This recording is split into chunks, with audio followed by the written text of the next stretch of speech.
great to be with you. Thank you so much for being here, you guys. I am thrilled to be here with you guys tonight. And of course, my only sadness is that it's not with Charlie. Charlie asked me to go on the tour with him a couple of months ago, and we were going back and forth on which stop would make the most sense. And he'd proposed one date and I couldn't do it, or the other way around. And we settled on Virginia Tech a while ago. And he was so looking forward to this. I was just talking to Erica, and she wanted to tell me that, number one, wanted me to tell you, he's so looking forward to this. He so wanted to be here with you. And that she is so proud of you for showing up. And she also wanted me to tell you that she's got your back. Turning Point has got your back. I guess I wanted to start with just thanking you for showing up. Showing up. They say half of life is showing up, and you did that. And in this particular circumstance, showing up is courageous, given what happened with Charlie. And I'm sure many of you thought about it. I'm sure many of you had conversations with your parents about it. Is it safe? Should I do it? Am I going to be okay? And I had conversations with my family about it too. But I think we all came for the same reason. Obviously, to hear me.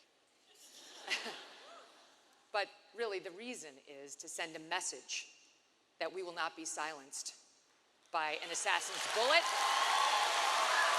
by a heckler's veto, by a left-wing woke professor, or anyone who tries to silence us from saying what we really believe.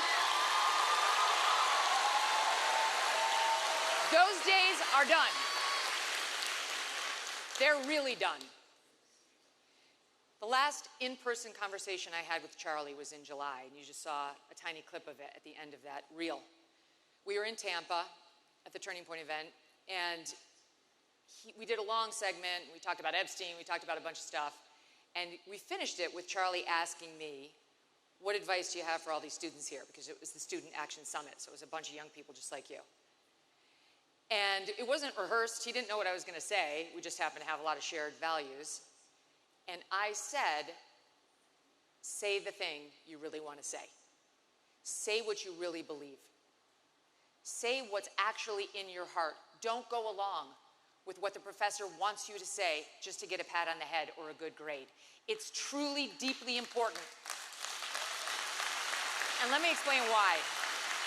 You know the basics, but let me explain more.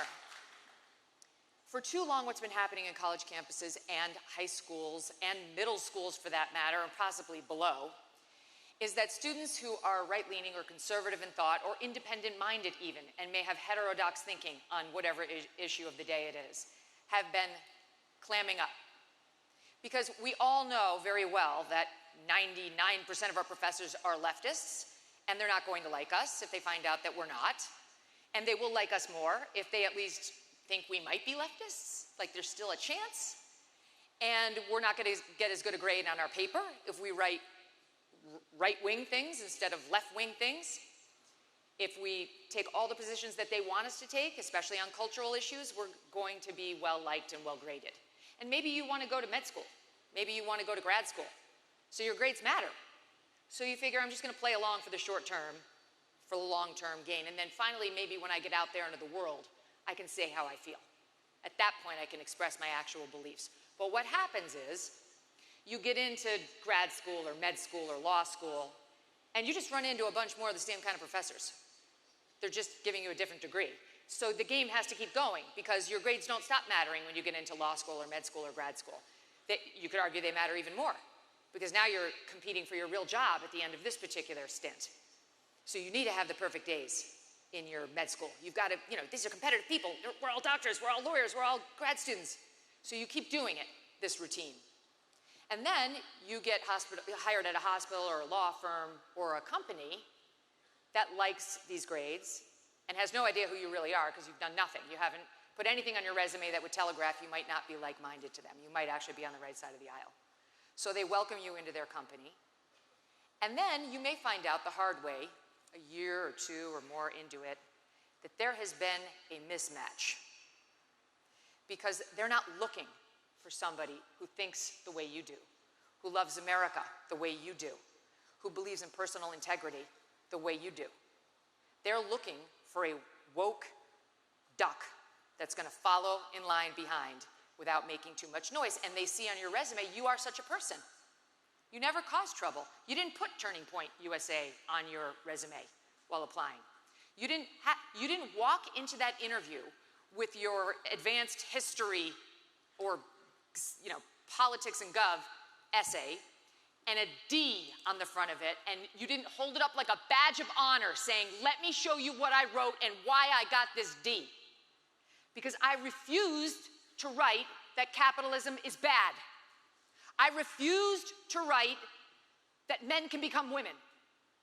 I refused to say the Second Amendment should be repealed. I refused to say that hate speech is not free speech. I refused and told that employer right from the get-go who you really were, so that at a minimum, if you weren't like-minded, you had a basic respect for the fact that you stand up for what you believe in and you don't lie about what's important to you.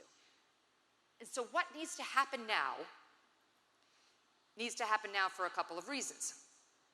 To ensure that your long-term marriage with your corporate employer, whoever it may be, is a good one, is a real one, and is founded on ideal principles. You don't have to wear your politics on your sleeve, but you can't hide them anymore. You can't hide them anymore because of the second reason, which is, simply put, there is safety in numbers. You know the "we are all Charlie Kirk" that we've been saying and hearing? That's more than a slogan. We're saying that because we believe in Charlie's ideals, we believe in what he stood for, and we want to reinforce in our own personal lives. But "we are Charlie Kirk" means something more to me. If you say it, and you say it, and you say it, and you say it, and you say it, and you say it, then it is less dangerous for me to be up here, or for you to be up here the next time, or for you guys to be in class writing what's true, or for you guys to apply for that internship or corporate job or med school, whatever it is.